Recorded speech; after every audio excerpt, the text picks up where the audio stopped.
Un flot ininterrompu de blessés. Des femmes, des enfants, transportés en urgence dans les hôpitaux de la bande de Gaza.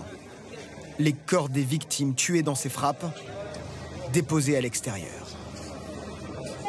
La maison de mes voisins a été touchée, presque toute leur famille est morte et notre maison s'est effondrée alors qu'on était à l'intérieur.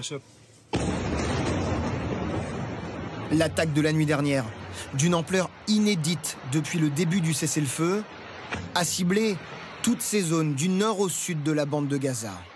Le Hamas vient de confirmer la mort de plusieurs de ses dirigeants, dont cet homme, Essam al-Dalis, le chef de son gouvernement à Gaza. Sous les décombres, les recherches de victimes se poursuivent. Le bilan ne cesse de s'alourdir. Les frappes se poursuivent même pendant le cessez-le-feu, parce qu'en réalité, il n'y a pas de trêve. Elle est où cette trêve? Ce matin, Israël promet de poursuivre l'offensive à Gaza et appelle les populations à évacuer les zones proches des frontières.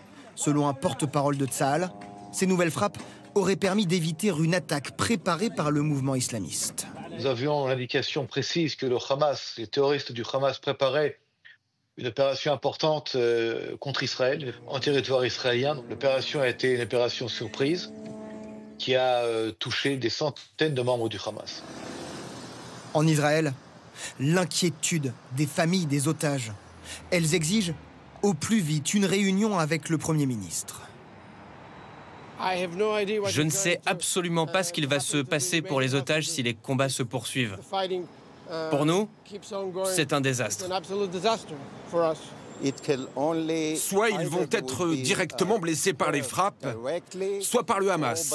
Ça ne va rien apporter de bon. Rien. Selon l'armée israélienne, 59 otages, dont 35 présumés morts, sont toujours retenus dans la bande de Gaza.